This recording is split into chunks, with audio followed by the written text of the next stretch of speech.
Sip. Assalamualaikum Samprazan. Jumpa lagi dengan saya Teh Rina dan Kang Diki Zainal Arifin. Dan Kang Fahmi juga. Dan Kang Fahmi. Dan juga ada Kang Dino, Kang Aan, Kang Wawon, iya. dan akang-akang yang lain. Iya. Kang Dino tuh ada 2 di sini. Diinterupsi emang. Ya, Kang Diki Zainal Arifin ini adalah guru utama kami di perguruan Lantera Del Murian Meditation atau yang disingkat dengan LTLM. Dan perguruan kami ini berada di bawah naungan Yayasan Lantunan Nurani Bahtera yang didirikan oleh Kang Diki pada tahun 2016 ya Kang? Iya, 2016. Yang sebelumnya selama 27 tahun itu namanya berbeda ya. Iya Kang. Ya. Oke. Lanjut. Pada kesempatan ini saya mencoba menjembatani beberapa pertanyaan dari teman-teman di channel YouTube kami, Kang Bumi Narveda. Ya. Mereka sebagian besar itu baru pemula dan baru mengenal olah nafas Lantera. Iya. Pertanyaan mereka tuh seperti ini, Kang. Dengan latihan olah nafas Lantera, itu sebenarnya apa yang disasar, terutama efeknya bagi energi tubuh kita ini, Kang? Itu satu dulu kita jawab ya, sebelum kita masuk ke pertanyaan yang lain. Ya, sebetulnya mah olah nafas yang ada di Lantera ini adalah untuk memaksimalkan dan mengoptimalkan tubuh kita agar kita bisa menjadi lebih baik, terutama akselerasi sel yang ada di tubuh kita agar benar-benar kita bisa manfaatkan untuk memaksimalkan apa yang bisa kita lakukan gitu loh. Contoh misalnya kita berlatih nafas. Bagaimana oksigen yang kita serap dari semesta ini kita serap dan maksimal di dalam tubuh. Makanya kita ada tarik, tahan, dan buang, begitu ya. Nah, ketika kita menarik, kenapa kita harus menahan dulu? Kondisi anaerob itu sebetulnya di tubuh kita itu ketika anaerob itu, jadi ada suatu kondisi di mana si sel-sel tubuh kita itu dipaksa untuk bisa mengaktifkan dari akselerasi sel mitokondria kita. Nah, lalu kita buang secara perlahan-lahan untuk kemudian difokuskan di bagian tertentu. Makanya kenapa ketika membuang nafas kita ada pengejangan-pengejangan di bagian tertentu gitu. Misalnya ketika kita menggunakan nafas DNA. Ada bagian-bagian tertentu yang dikejangkan di sana. Itu fungsinya adalah untuk mengoptimalkan oksigen yang kita serap agar oksigen tersebut bisa mengakselerasi sel mitokondria yang ada di tubuh kita. Jadi kalau misalnya dikatakan di sasarnya itu apa? Ya sel mitokondria itu. Agar energi kita itu bisa menjadi lebih besar, lebih bagus, sehingga akselerasi sel kita itu bisa meningkat dan kita bisa menjadi manusia yang jauh lebih baik daripada yang sebelumnya. Tapi tetap kita juga harus menjaga makanan dan minuman agar makanan minuman kita itu bisa menjadi makanan minuman yang bisa mengakselerasi sel juga. Jadi terutama kita ya makan makanan yang sehat. Jangan asal boleh. Karena rata-rata orang sakit dari makanan yang boleh, bukan makanan yang baik untuk tubuh gitu ya. Nah, jadi tetap semuanya itu harus kita selaraskan. Mulai dari latihan nafasnya, olah nafasnya, mulai dari makanannya, dan mulai dari pola hidup kitanya juga. Jadi bukan hanya sekedar latihan, kita juga harus bisa menjadi hidup yang lebih baik lagi. Begitu. Jadi yang disasar sekali lagi sel mitokondria agar bisa menjadi lebih baik, manusia yang lebih baik, sehingga kita bisa jauh lebih bermanfaat bagi manusia-manusia yang lain dan bisa saling memakmurkan. Nah, kalau misalnya sel mitokondria meningkat, kita bisa membantu orang lain, terutama dalam segi kesehatan lah, gitu kan. Kita bisa membantu mereka lebih baik, lebih sehat. Kita bisa obati mereka, kita bisa bantu juga. Dan karena sakit itu mahal, Dan kalau misalnya kita bisa membuat badan kita lebih baik, lebih sehat ya, kita bisa minimal kalau misalnya terserang penyakit, kita bisa membantu diri kita sendiri, self healing. Nanti baru kita membantu orang lain untuk bisa healing, semacam begitu. Jadi dengan latihan olah nafas yang khusus ini, si mitokondria ini tertrigger gitu ya Kang? Tertrigger untuk menjadi lebih baik, lebih kuat, dan itu bisa membantu sel-sel mitokondria yang lain. Itu adanya ribuan ya Kang yang di sini ya, di dalam sel itu ya Kang? Bisa miliaran loh. Miliaran ya? Miliaran. Kalau nggak percaya hitung aja sendiri. Oke. Pertanyaan selanjutnya Kang, ketika mempelajari tiga teknik dasar olah nafas lantera seperti napas perut, napas diafragma, dan napas dada, itu muncul istilah hawa panas atau hawa hangat. Nah, muncul lagi pertanyaan dari teman-teman yang masih pemula, itu hawa panas itu apa dan mengapa itu penting gitu? Hawa panas itu adalah akibat dari sel mitokondria kita yang mulai aktif. Nah, itu energinya muncul, lalu kita bisa merasakan berupa hawa panas tersebut. Jadi hawa itulah yang sebetulnya energi yang dihasilkan oleh sel-sel mitokondria yang teraktifkan itu. Nah, hawa itu adalah energi yang kita fokuskan, kita kumpulkan. Biasanya hawa itu muncul ketika kita demam. Nah, demam itu kan dari itu ya, ketika ada jasa adrenik atau virus atau bakteri yang masuk ke dalam tubuh kita, badan kita melawan, lalu terjadi panas itu. Nah, sekarang kita sengaja, meskipun dalam keadaan sehat, memunculkan si energinya itu. Lalu kita fokuskan ke bagian-bagian tertentu di tubuh kita untuk memperkuat sel-selnya. Nah, makanya kenapa ketika kita memfokuskan pada tangan kita bisa menjadi penghancur atau penyembuh. Silahkan pilih. Bisa digunakan untuk sebagai penghancur, jebret, itu menghajar benda keras, menghantam lawan, atau bisa dipergunakan untuk mengobati orang lain. Silahkan pilih. Seperti pisau, bisa digunakan untuk memotong sayuran, merajang sayuran, atau bisa untuk memotong leher. Karena bukan apa-apa, energi itu netral. Tidak ada yang namanya keberpihakan. Energi itu netral. Tidak berpihak pada orang baik, tidak berpihak pada orang jahat.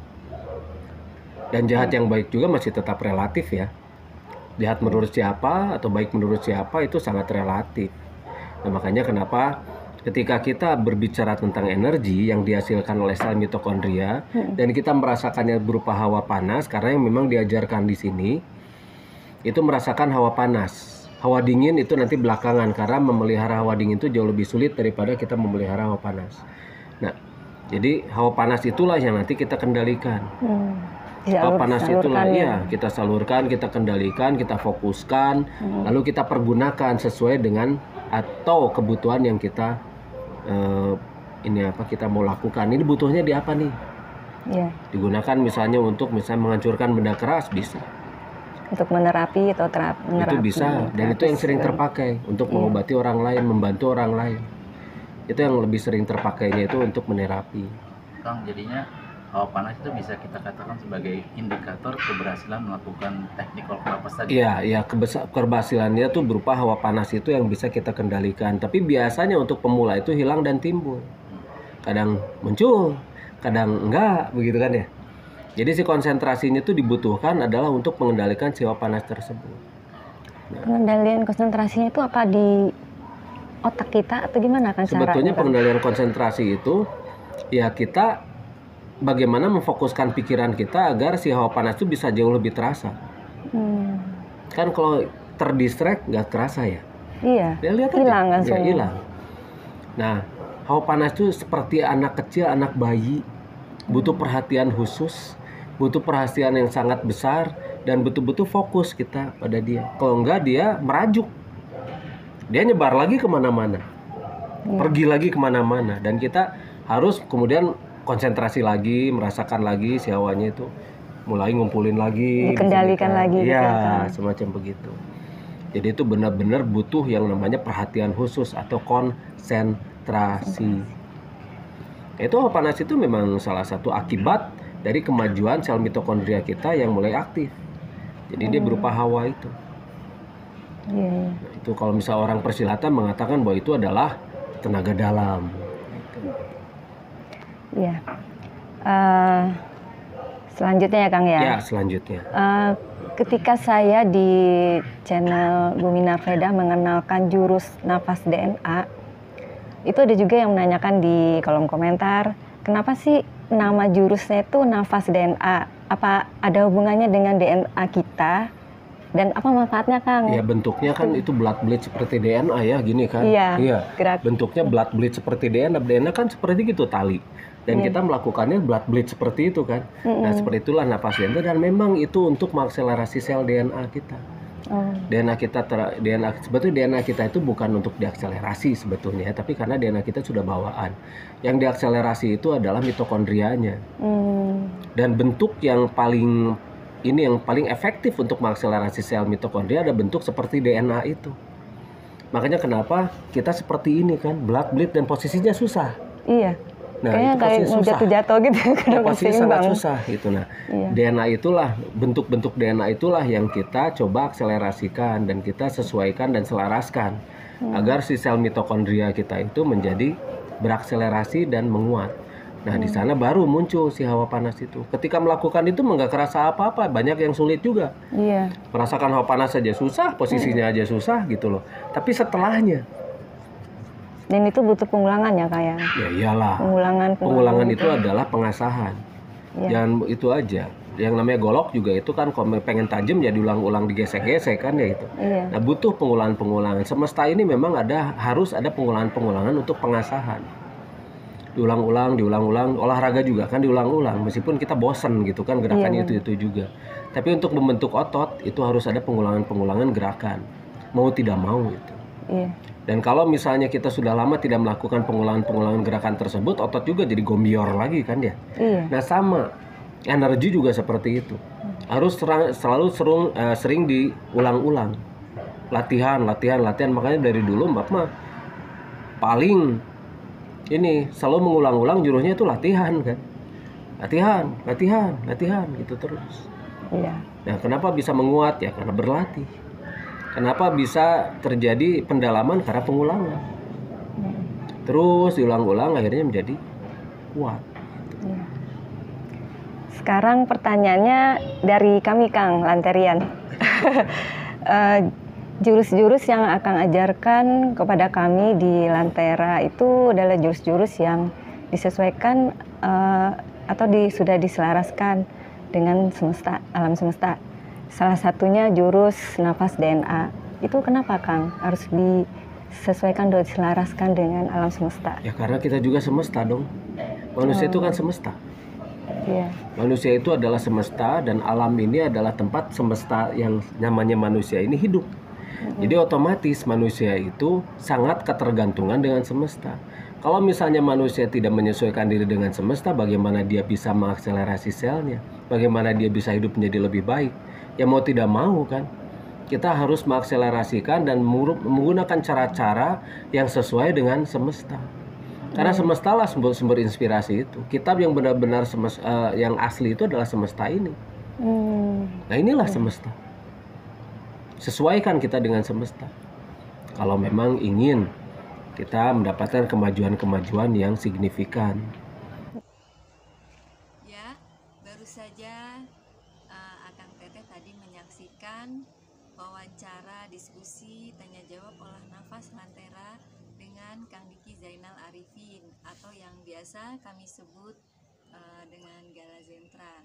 Mudah-mudahan dengan penjelasan beliau ini bisa memotivasi kita semua untuk lebih mengenali dan memahami semesta di dalam tubuh kita ini.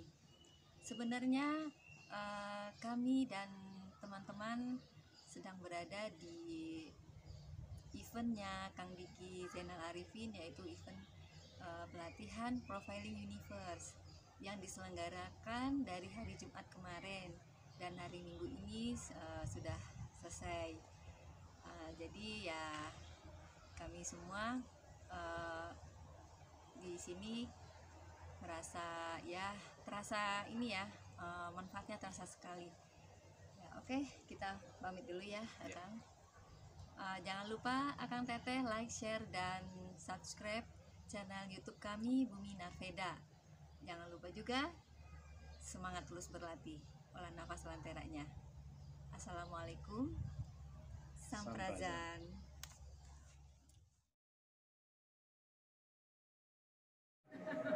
Video ya, Mas, video. Udah? Oke.